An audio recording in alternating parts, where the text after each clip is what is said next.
महाराजा अकबर बीरबल की हाजिर जवाबी के बड़े कायल थे। उनकी इस बात से दरबार के अन्य मंत्री मन ही मन बहुत जलते थे। उनमें से एक मंत्री, जो महामंत्री का पद पाने का लोभी था, ने मन ही मन एक योजना बनाई।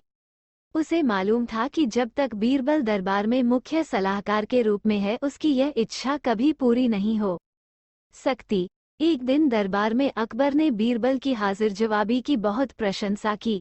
ये सब सुनकर उस मंत्री को बहुत गुस्सा आया। उसने महाराज से कहा कि यदि बीरबल मेरे 3 सवालों का उत्तर सही सही दे देता है तो मैं उसकी बुद्धिमत्ता को स्वीकार कर लूंगा, और यदि नहीं तो इससे ये सिद्ध होता है कि वह महाराज का चापलूस है।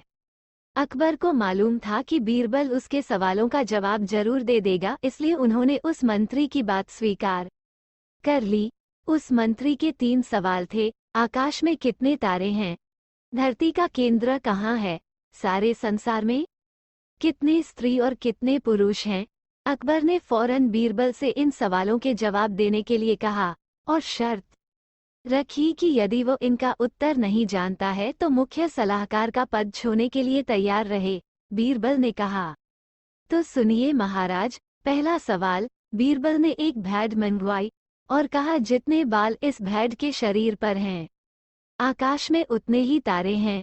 मेरे दोस्त, गिनकर तसल्ली कर लो। बीरबल ने मंत्री की तरफ मुस्कुराते हुए कहा।